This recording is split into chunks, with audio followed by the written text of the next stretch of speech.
Mən şərti ad olaraq Məmmədova Vüsalə 13 yaşımda xalamla birgə Türkiyə Respublikasına getdik. Orada xalam və xalam uşaqları bir yerdə qalırdıq.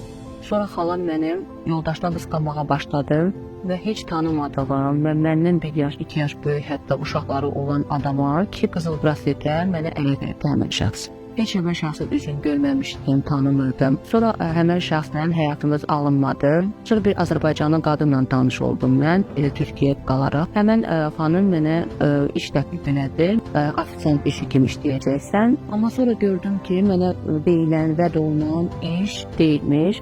Mən hər gün cinsi istismara məruz qalırdım tanımadığım şəxslər tərəfindən. Bir dəfə klient var idi, o mənə dedi ki, istəyirsən mən sənə kömək eləyərəm Azərbaycana qayıtmağın üçün.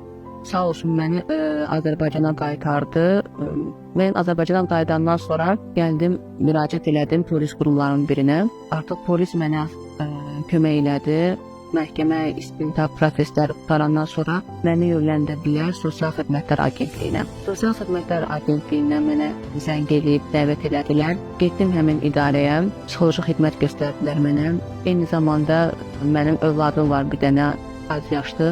Onun səhhəti ilə bağlı çox problemləri var idi. Ona kömək elədilər, həkimə göndərdilər və bir də mən bildirdim ki, mən işçiyəm. Yəni çox çətinlik çəkirdim. Pulla bağlı çox böyük problemlərim var idi. Mən həm də anamla, atamla qalıram, onlara da baxmaq məcburiyyətindəyəm. Ona görə mən həmən Sosial Xidmətlər Agentliyinə bildirdim ki, mən iş istəyirəm.